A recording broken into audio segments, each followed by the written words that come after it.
"56 years ago, Russia, the northern Ural Mountains. A group of 9 students of the Ural Polytechnic Institute embarked upon a difficult winter expedition to reach the Otorten mountain. Their journey seemed to progress according to plan. However, on the 7th day of their trip, the weather conditions worsened.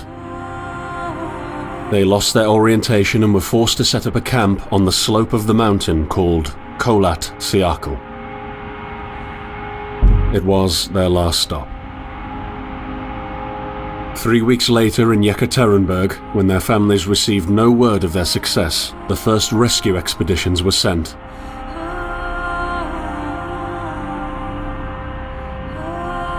On February 25, 1959, an abandoned encampment was found. The tent was torn down and covered with snow, with all the group's belongings left inside. Further examination revealed it was cut from inside out. The surrounding footprints indicated the crew had fled the tent. They were barefooted. This suggests a frantic escape, characteristic of people scared out of their wits. 2 sets of prints led to a forested area down the slope. The rescue team found an improvised fireplace and 2 bodies. They were lying in but their underwear, with cuts and scratches to their limbs, suggesting they had tried to climb the tree in panic. What could terrify them so much? The next 3 bodies were found scattered a few hundred meters from the first discovery. One of them had suffered a fractured skull, this despite no evidence of a struggle. It took the spring thaw 2 months later to enable the rescue team to find the rest of the victims. The last 4 skiers were found buried in a thick layer of ice and snow. Their autopsies led to even more bizarre findings. All of the bodies had severe internal injuries caused by an undetermined force, similar to that of a serious car accident.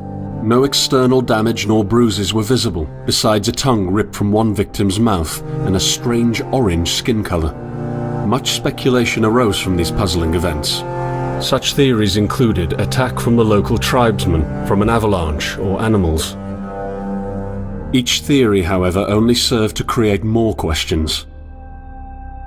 The truth behind this tragic course of events remains unexplained to this day. What really happened? Maybe the answer still waits to be discovered, deep under the snow.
was a flash, an insufferable burning light, the pain ripping apart my body. I felt it tearing out of my soul. After a while, I was nobody, nothing. The light went out and I vanished into overwhelming darkness.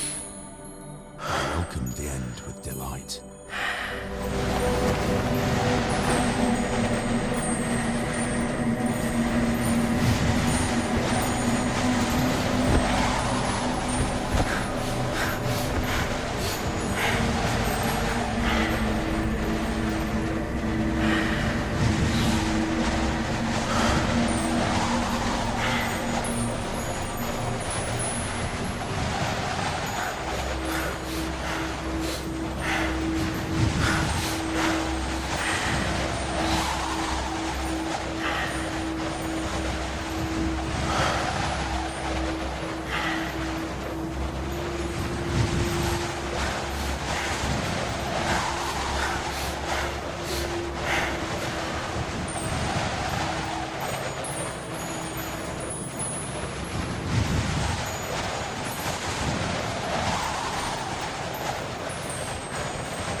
Behind you.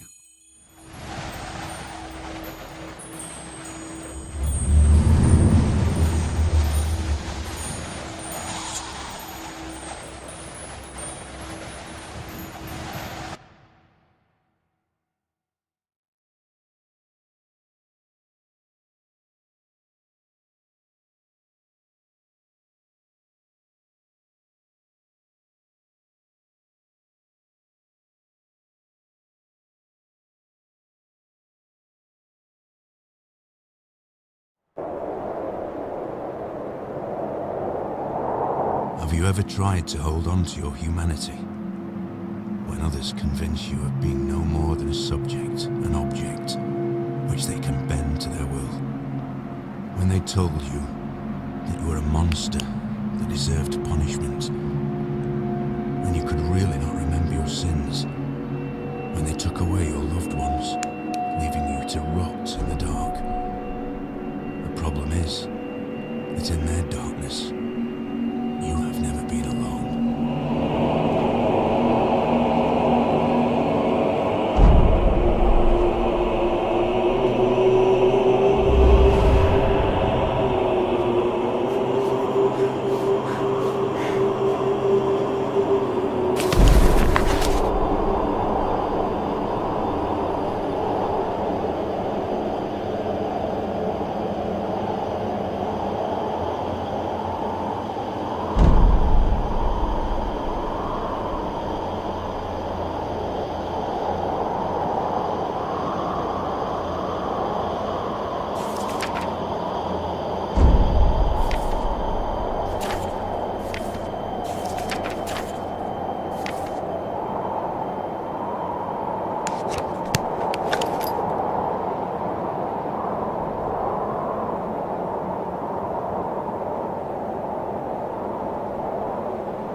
I set out the moment I heard about the incident. I was in the area, so I reported to the unit myself to be automatically assigned to the case. I arrived at Vishai on February the 19th, a couple of days before the Institute's rescue group. While waiting for them, I started asking around to see if anyone from among the locals knew anything about the incident. One of them said he had a hunting cabin in the search region and knew the area very well. I decided to use him as a guide. When the rescue team had finally arrived, I explained to them what the unit's role was in this mission and that all discoveries or observations should be brought to my attention before anyone else's. We established priorities, checked the equipment, and set off right away. It was not until February the 26th we found the tent that I believe belonged to the students. Initial findings show that the people in the tent cut its side.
discovered the first bodies by the pine trees. A makeshift campfire suggested they tried to warm up. The bodies were only in underwear. I decided to thoroughly search the area between the tent and the tree line. I discovered the other bodies every few hundred meters apart. Their position indicated the victims attempted to return to the tent as fast as they could. This could mean that the threat was gone and the group decided to go back to the tent, or just the opposite.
We are sitting in room number 23, although sitting might not be the right word because we are running around trying to finish up packing anything else we could need. Food cans, tools, essentially whatever we get our hands on. We want to be sure that we took everything we could possibly need. We're running out of time.